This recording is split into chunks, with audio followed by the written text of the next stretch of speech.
The wind cut through me like knives, snow swirling so thick I could barely see the porch light. My belly was heavy, swollen with the life I carried, every step crunching deeper into the storm. I was 7 months along, shaking, soaked, my coat too thin, boots leaking. I thought maybe, just maybe, if I reached their door, they'd let me in. I knocked, then I pounded. The door cracked open, and the warm glow of the kitchen spilled out.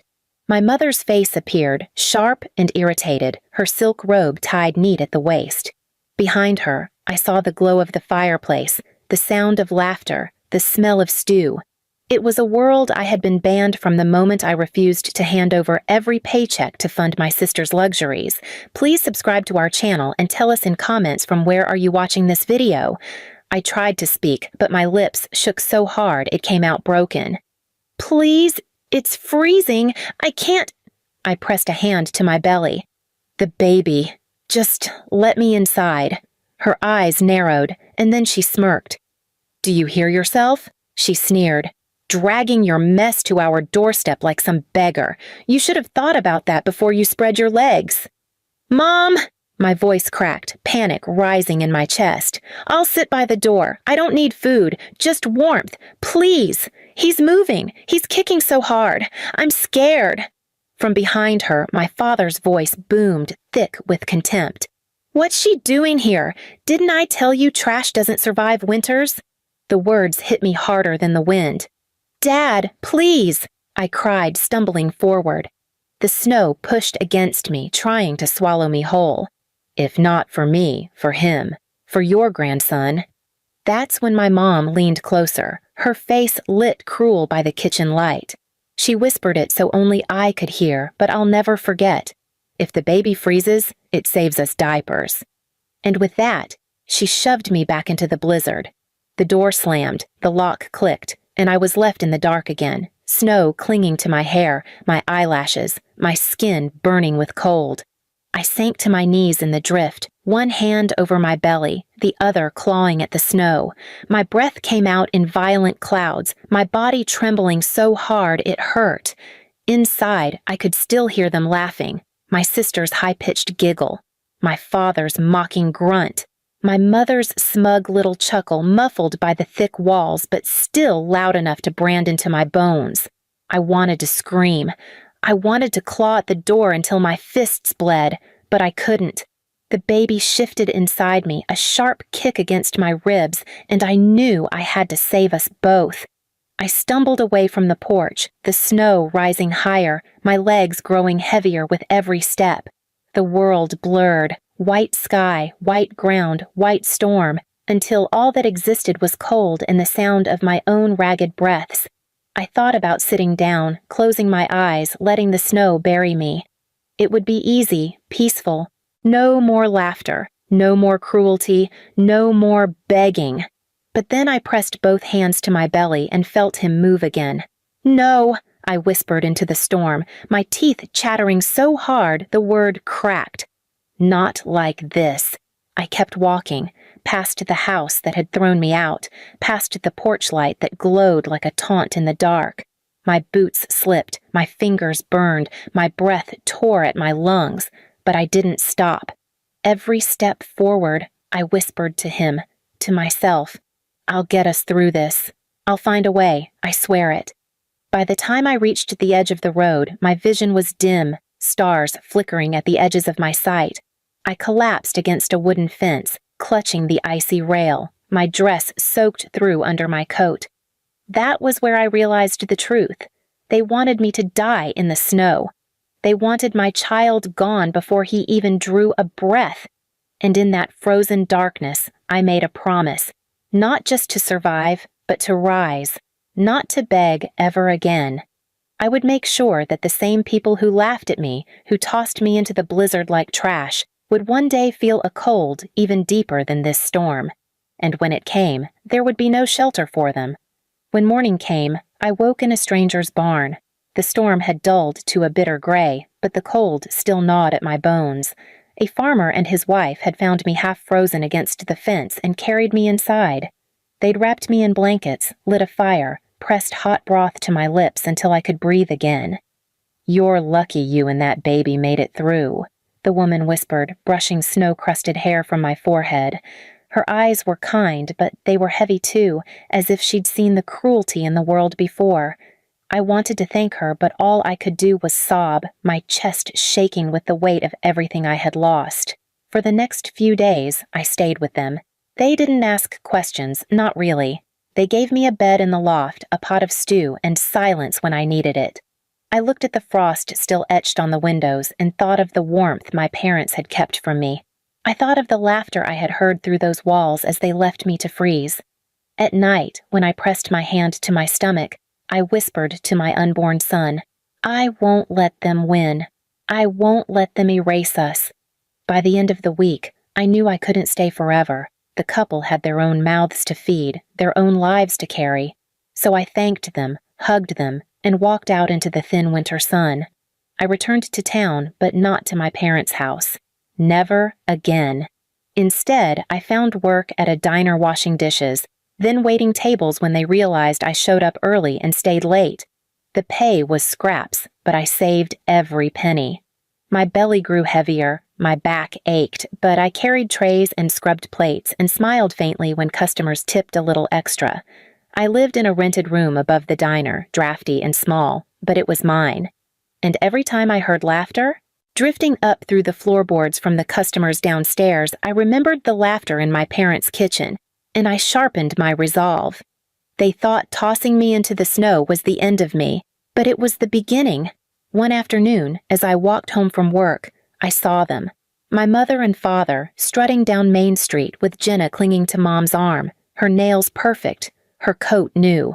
They were smiling wide, chatting with neighbors, playing the perfect family, and when their eyes landed on me, their smiles widened into sneers. "Still alive?" my father called, loud enough for half the street to hear. "Thought the snow would have taken care of you by now." Mom laughed, tossing her scarf over her shoulder. "Maybe next winter." Jenna smirked, her eyes scanning my swollen belly. "If that baby doesn't kill her first?" People chuckled, not knowing what to say, the sound burning into me all over again. But this time, I didn't cry. I didn't beg. I just looked at them, really looked, and saw cracks. My father's shoes were scuffed. My mother's jewelry was smaller than the gaudy pieces she used to wear. Jenna's laugh was high, but her eyes darted nervously, like someone waiting for approval. They weren't invincible. They were slipping, and I knew it. That night in my rented room, I pulled out a notebook and began writing again.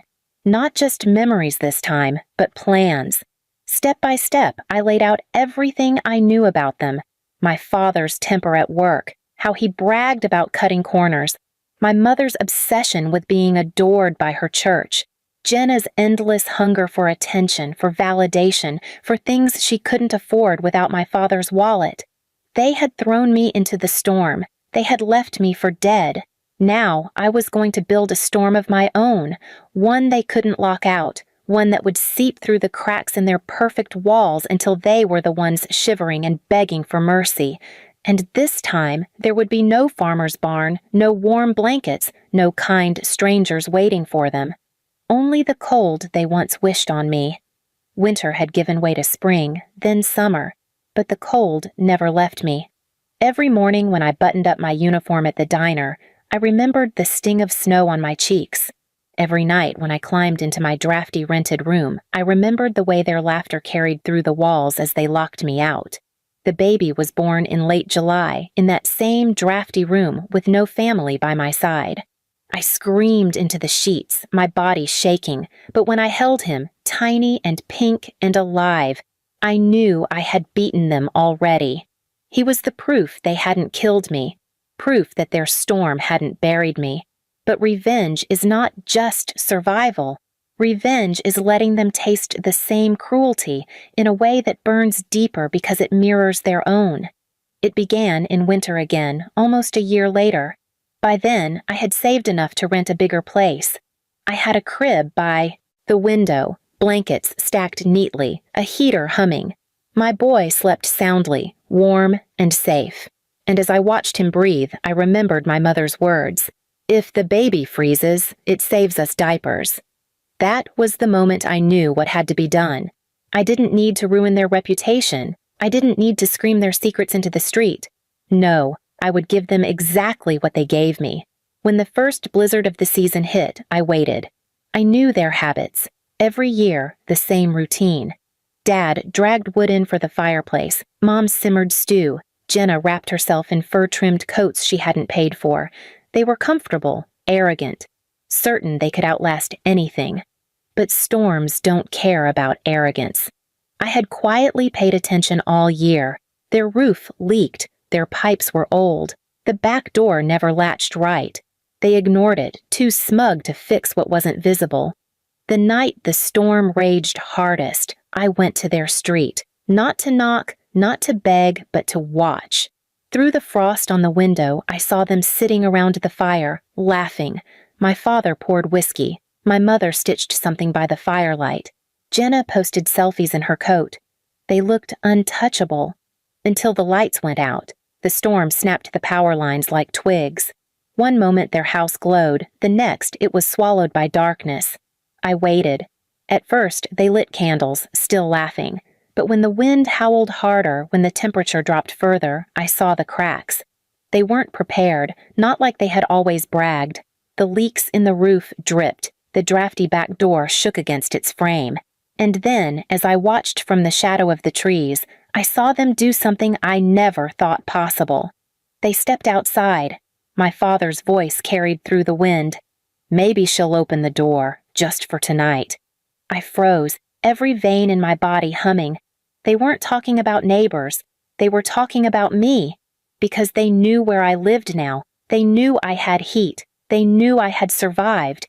And there they were, my parents, my sister, trudging through the storm toward my little rented home, the same storm they once shoved me into. I opened the curtain just enough to see their faces lit by the snow. Pale, desperate, their clothes not nearly warm enough. Their lips blue at the edges. They knocked. Once, twice. Then I heard it. My mother's voice, trembling, nothing like the sneer I'd known. Please, just for the night. It's too cold. We'll freeze out here. Behind her, Jenna was shivering, hugging herself, eyes wide. My father's jaw shook as he tried to keep his pride intact. And in that moment, I remembered everything. The porch light, the shove, the words. If the baby freezes, it saves us diapers. I stepped closer to the door, my boy sleeping warm behind me. I pressed my hand against the wood, close enough that I could almost feel the vibration of their fists as they pounded. Again. Then I whispered through the crack, my voice steady. Now you know what it feels like. Silence. Just the wind. Then I pulled the curtain shut. I didn't open the door. I didn't need to. Because the storm was my revenge. The same storm they once trusted to finish me was now theirs to face. As their voices grew hoarse outside, begging, pleading, cursing, I curled up beside my son in the glow of the heater, warm and safe. Finally free. For the first time, I slept soundly through the night. Please subscribe to our channel and tell us in comments from where are you watching this video.